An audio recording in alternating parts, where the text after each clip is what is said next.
বিকেলে হাজেরা নামক এক মহিলা আসে মোড়ল বাড়িতে। সে সবুর মিয়ার স্ত্রী। সবুর দিন রাত গাঁজা খেয়ে পড়ে থাকে, বউ বাচ্চাদের খোঁজ রাখে না। হাজেরা ওর বাড়িতে গিয়ে এটা ওটা চেয়ে নেয়, খায়, 2 বাচ্চাকে সঙ্গে নিয়ে। পদ্মজার খুব মায়া হয় হাজেরার জন্য। মহিলা আসতেই হেমলতা পদ্মজাকে প্রশ্ন করলেন, গাছে কয়টা লাউ আছে? 9টা আম্মা। পূর্ণা কোথায়? ওরে বল 2টা লাউ হাজেরাকে দিয়ে দিতে, কাঁচা মরিচও দিতে বলবি। পদ্মজার নীরবতা দেখে হেমলতা বুঝতে পারে না পূর্ণা বাড়িতে নেই। পূর্ণা কি টিভি দেখতে গেছে? পদ্মজা দ্বিধাগ্রস্ত হয়ে দেখা গেল বিব্রতভাবে বলল, আম্মা আমাকেও বলে গেছে তুই ওর অভিভাবক। একটু শরীরটা খারাপ লাগছিল বলে শুয়েছিলাম, অমনি সুযোগে লুফে নিয়েছে। আম্মা আমার দোষ, পূর্ণাকে কিছু বলো না। পদ্মজার ভেজা কণ্ঠ হেমলতার রাগ উড়িয়ে দিল।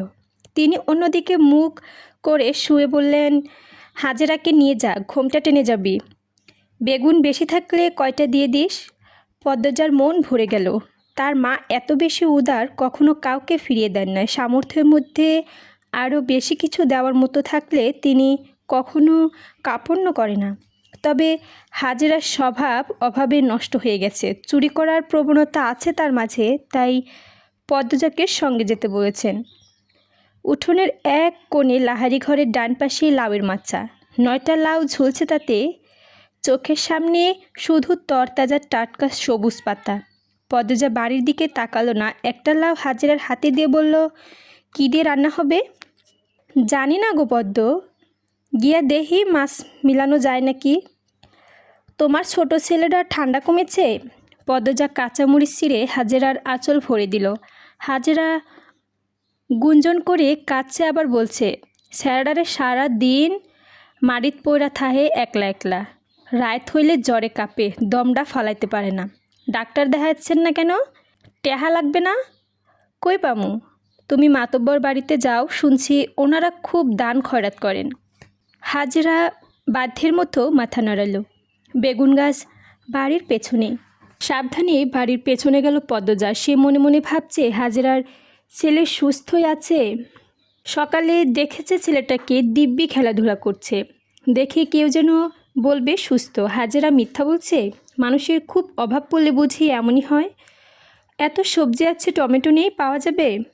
পরিষ্কার সহজ গলায় বলল, এত সবজি আছে, টমেটো নেই, পাওয়া যাবে? পরিষ্কার সহজ গলায় বলা পুরুষালী কণ্ঠটা পদ্মজাকে মৃদু কাঁপিয়ে তুলল। ঘুরে তাকালো সে, বিব্রত বোধ করল লিখনকে দেখে। কারোর সামনে নিজের অস্তিত্ব প্রকাশ করার উচিত না, কথাটি হেমলতা বলেছেন। পদ্মজা হাসার চেষ্টা করে জবাব দিল, এই বর্ষাকালে টমেটো কোথায় পাবেন? বর্ষাকালে টমেটো চাষ হয় না, টমেটো শীতকালীন ফসল, গ্রীষ্মকালে তো পাওয়া যায়। পদ্মজা অস্বস্তি লুকিয়ে রাখতে পারছে না। স্কুলের শিক্ষক আবার তার খুব আপন মানুষগুলোদের ছাড়া কোনো পরপুরুষের সঙ্গে তার কখনো কথা হয়নি। লিখনের সঙ্গে কথা বলতে গিয়ে জবান বন্ধ হয়ে যাচ্ছে। সে চুপচাপ বেগুন বুঝিয়ে দিল হাজেরাকে।